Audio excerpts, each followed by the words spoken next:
네, 오늘 우리가 살펴볼 부분은요, 성령으로 잉태하사 동정녀 마리아에게 나시고, 바로 조금 전에 우리가 사도신경을 신앙 고백을 하면서 암송했던 부분이죠. 지난주에는 예수 그리스도의 내용 중에 신성을 강조한 부분을 살펴보았어요. 그 외아들 우리 주 예수 그리스도를 믿사오니, 요약을 하자면 나사렛 청년 예수는 하나님이셨다라는 결론이었죠. 창조주 하나님, 그 본체셨다는 결론이었어요. 오늘부터 이어지는 부분은 예수님의 인간적인 모습, 인성의 부분이 강조되는 건데, 일단 동정녀 마리아에게 나가신 것도 그렇고, 그 뒤에 무슨 내용이 나옵니까? 본디오 빌라도에게 고난을 받은 것도 그렇고, 십자가에 죽으신 것도 그렇고, 인성이 강조되는 부분이 이제 이어질 겁니다. 우리가 예수님을, 이거는 좀 알아두셨으면 좋겠어요. 예수님을 우리가 생각할 때 예수님의 속성에는 신성의 속성과 인성의 속성이 동시에 갖춰져 있습니다. 그러니까 우리가 주의할 게 있어요. 첫째 시간 말씀드렸던 것처럼 초대교회 아리우스 아파처럼 예수님은 신이 아니었다라고 얘기하면 안 돼. 신인데 어떻게 예수님이 신인데 여자의 몸속에서 나시며 십자가에서 죽을 수가 있냐? 이거는 사람의 모습이 아니냐?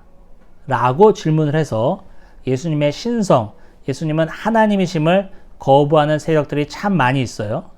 그래서 또 한편으로 또 어떤 게 나왔냐면 예수님은 신성과 인성을 다 갖고 계신데 어느 순간에는 딱 인간이었다가 어느 순간에는 딱 하나님이었다가 이렇게 얘기하는 사람도 있어요. 예수님이 예를 들면 오병이어의 기적을 일으킨다거나 병든 자를 일으킨다거나 이렇게 기적과 이적을 행할 때에는 그때는 예수님은 하나님이신데 십자가에서 힘없이 죽음을 맞이할 때는 연약한 인간이다. 이렇게 말하는 사람도 있는데 그것도 완전히 이단입니다. 아니에요.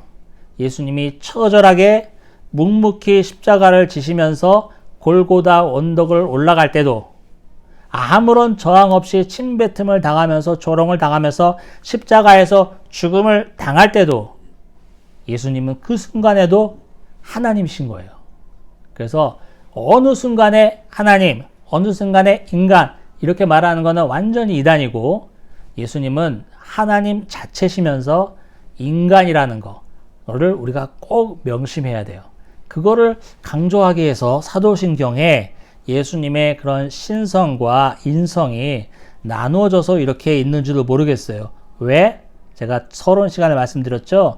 사도신경은 성경이 그렇게 보급되지 않은 초대교회 시절에 교인들을 이단으로부터 보호하고 정확한 교리를 가르치기 위해서 만들어낸 문구이기 때문에 이런 문구가 꼭 있어야 되는 거야. 그러니까 사도신경에 있는 문구의 내용이니까 얼마나 중요한 거예요. 예수님이 하나님이시면서 인간이라는 그 내용이.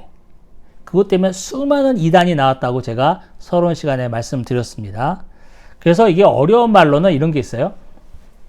예수님이 막 높아지시고 영광 받으시고 전능하신 그 부분을 우리가 그리스도의 높아지심이라고 하고, 그 다음에 이렇게 인간으로 내려오셔서 처절하게 고문당하고 고난당하고 죽임당하신 것을 그리스도의 낮아지심, 그리스도의 비하 이런 말 씁니다. 그래서 오늘 부분은 엄밀히 구별하자면 그리스도의 낮아지심을 우리가 살펴보게 되는 거죠. 자, 한번 살펴보겠습니다. 동정녀라는 단어, 그 앞에 성령으로 잉태하사 이런 말이 나옵니다. 성령으로 잉태하사. 사실은 성령으로 잉태하사라는 그 말을 뒷받침하는 게 바로 동정녀라는 말이에요. 무슨 말이죠? 남자와 여자의 만남이 없이 이루어진 잉태다라는 것을 나타내기 위해서 성령으로 잉태하사 동정녀라는 말도 있는 거예요. 동정녀는 우리가 알다시피 다 남자를 만난 적이 없는 그런 젊은 여자를 말하는 거니까요. 여러분, 성령으로 잉태하사, 조금 전에 우리가 사도신경을 신앙 고백하면서 함께 읊었던 부분이에요. 성령으로 잉태하사, 이 말은 사실 믿을 수 없는 말입니다. 말도 안 되는 말이고 이거는 있을 수 없는 일이에요. 여러분, 어떻게 남자와 여자가 만나지 않았는데 아이가 생길 수 있습니까? 그거를 아멘 하고 믿는 것 자체도 사실은 까놓고 말하면 또라이야, 사실은. 그게 어떻게 믿어지냔 말이야. 말도 안 되는 일을 어떻게 믿어줘요? 말이 되는 일도 안 믿어지는 판에 지금. 가볍게 볼 문제가 아니에요. 성령으로 마리아의 뱃속에 예수 그리스도가 잉태되었다는 것은 전적인 하나님의 능력을 나타내는 거예요. 마리아가 결혼을 해서 남편이 있었는데 아이가 잉태됐다 그러면은 하나님이 하셨어라고 말하기가 좀 그렇잖아요. 하지만 우리가 아는 것처럼 복음서에 나온 내용처럼 마리아는 남자를 만난 적이 없고 그냥 정혼한 요셉 청년만 있었죠. 그런 상태에서 아이를 가졌다는 것은 어떤 신적인 능력이 개입했다는 것을 의미합니다. 하나님의 전능하심을 나타내는 구절이기도 한 거예요. 이런 말도 안 되는 일이 마리아한테 일어났다는 그 자체. 초자연적인 일이죠. 일반적인 환경에서는 절대로 일어날 수 없는 일이 마리아에게 일어났어요. 하나님이 마리아를 사용하신 거죠. 마리아를 통해서 하나님이 일하셨음을, 그 전능하심을 나타내셨음을 나타내는 게 바로 또 성령으로 잉태하사 생명을 창조하신 하나님이시기에 하나님은 그의 능력으로 생명을 마리아에게 주실 수도 있었던 거예요. 잉태하사를 한번 살펴보면 예수님이 하나님의 아들이고 하나님의 본체시라고 해서 인간의 그런 생애 발달 주기를 뛰어넘는 분이 아니라는 것을 또 나타냅니다. 잉태되었다라는 것은 마리아의 뱃속에 수정이 이루어져서 생명이 이제 자라나고 세포 분열이 일어나는 뜻인데, 이런 모든 과정을 사람과 동일하게 거쳤다는 거예요. 이게 정말 중요해. 이게 그리스도의 낮아지심이에요. 하나님이시라고 그러면 그냥 잠깐 하나님께서 딱 잉태하셨다가 그 다음날 딱 출산하면 뭔가 좀 있어 보이기도 하고 말꺼럭지가 되잖아요. 어쩐지 얘가 태어날 때부터 달랐어. 하나님이 주신 게 분명해. 이런 말이 나올 법도 한데 그렇지 않았어요. 예수님은 우리와 똑같이 엄마 뱃속에서 10달 동안 잉태되었다가 마리아의 뱃속에서 나오셨어요. 우리와 똑같은 일을 다 겪으셨던 분이시기 때문에 히브리서에 나와 있죠. 우리의 모든 것을 채울하신 그리스도께서 우리의 모든 것을 아신다. 그런 구절입니다. 자, 잉태하사, 동정녀도 마찬가지죠. 아까 똑같아요. 하나님께서 전적으로 개입해서 잉태된 생명을 더 수식하기 위해서는 한번 생각해 보세요. 하나님이 전적으로 개입해서 생명이 잉태되었어요. 그런데 이미 결혼한 남자거나 애인이 있는 남자라고 치면은 야, 하나님이 했는지 네 남편이 어떻게 아니? 이런 말이 나와요, 안 나와요? 나오죠. 그래서 동정녀 마리아가 필요한 거예요. 남자를 만나지도 않았던 그 마리아가 필요한 이유예요. 하나님 빼도 박도 할 것 없이 이것은 하나님께서 전적으로 개입하셔서 잉태케 하셨다라는 것을 아주 정확하게 나타내기 위해서는 바로 마리아가 필요했어요. 남자를 만난 적이 없는 마리아. 그래서 실제로 동정녀 마리아에게 나셨습니다. 마리아를 살펴볼까요, 여러분? 마리아는 나사렛 동네의 한 처녀이겠죠. 마리아에 대한 설명은 복음서에 이렇게 많이 나와 있지 않아요. 요셉과 그 당시에 정혼한 사이였지만 둘이 이렇게 만남을 같이 그러지 않았기 때문에 아이를 잉태한다는 것은 있을 수 없는 일이에요. 그런 일이 마리아에게 일어났죠. 얼마나 놀랬을까? 얼마나 놀랬을까? 아마 처음 아이를 갖는 거기 때문에 이게 임신인지도 모르고 그럴 수도 있어요. 그런데 또 천사가 나와서 다 설명을 해주죠. 천사의 그런 수태고지라고 하는데 임신하였음을 고지했다, 알려주었다, 이런 뜻이죠. 그래서 수태고지라는 제목으로 라파엘로의 그 작품도 많고 유명한 작가들의 작품이 되게 많아요. 마리아의 입장을 생각해 보자고. 얼마나 놀랬겠어. 있을 수 없는 일이 나한테 일어나는.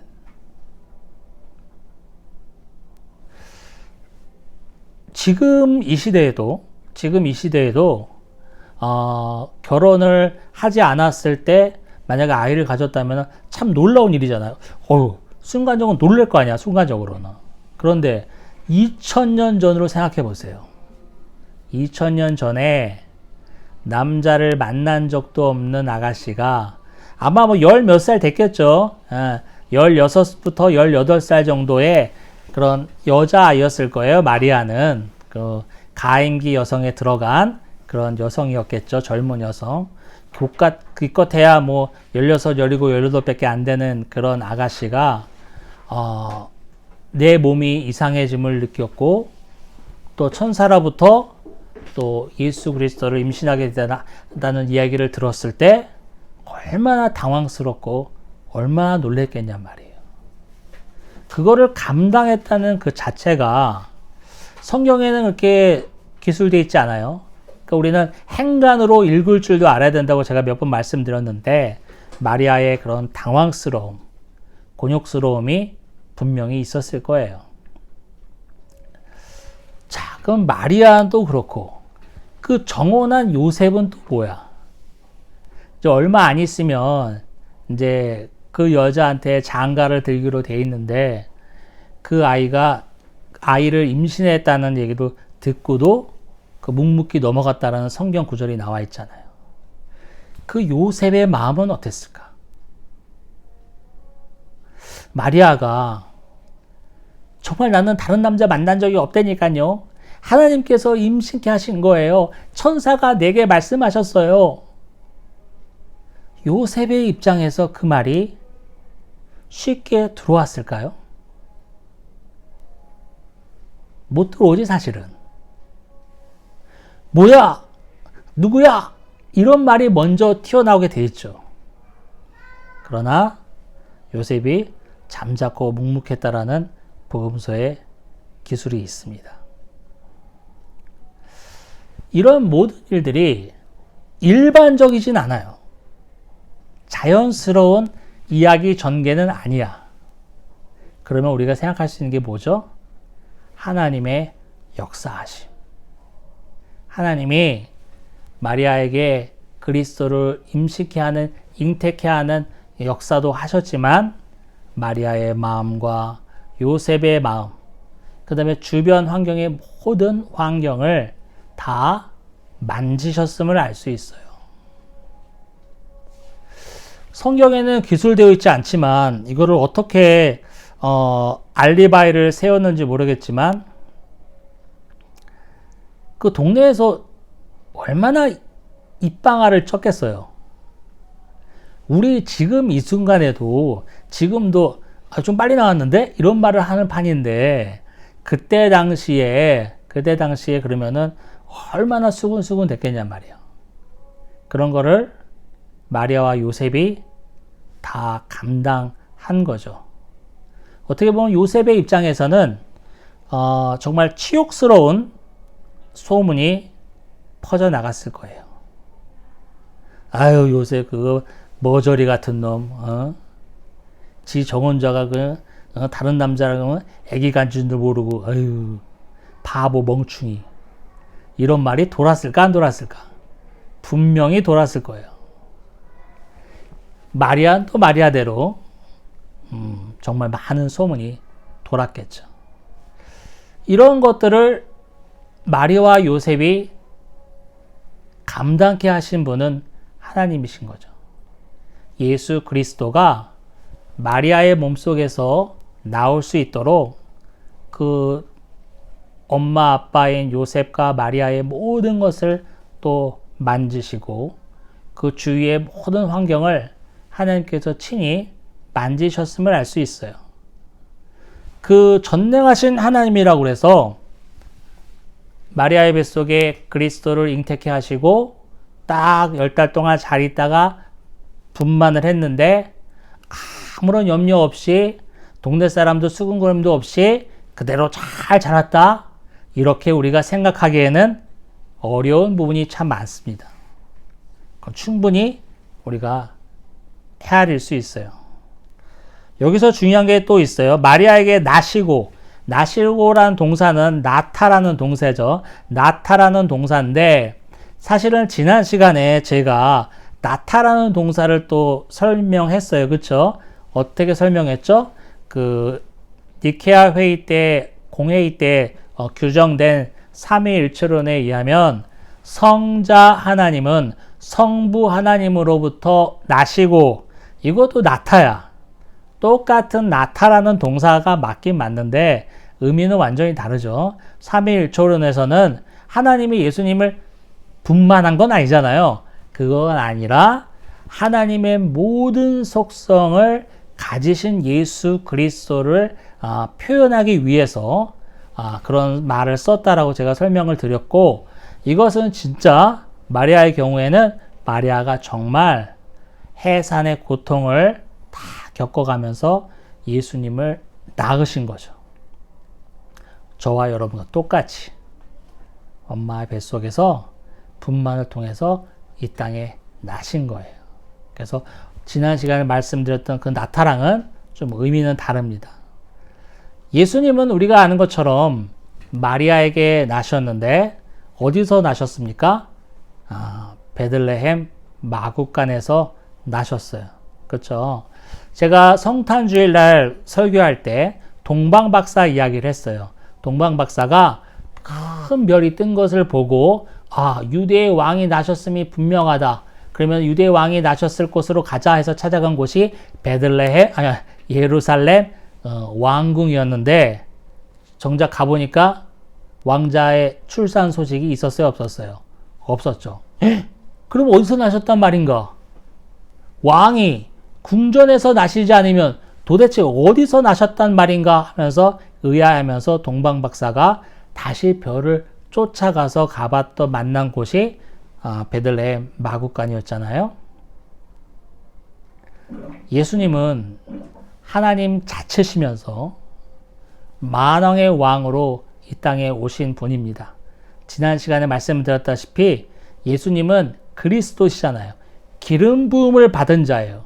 기름 부음을 받은 자는 구약 당시에 왕과 선지자, 제사장만이 기름 부음을 받는데 예수님은 그 세 사람의 모든 신분을 속성을 다 갖고 계신 분이라고 말씀드렸어요. 왕이신 예수님께서 마구간에서 태어나셨다라는 거 아주 강력한 그리스도의 낮아지심의 한 부분입니다. 그냥 보통의 평범한 가정에서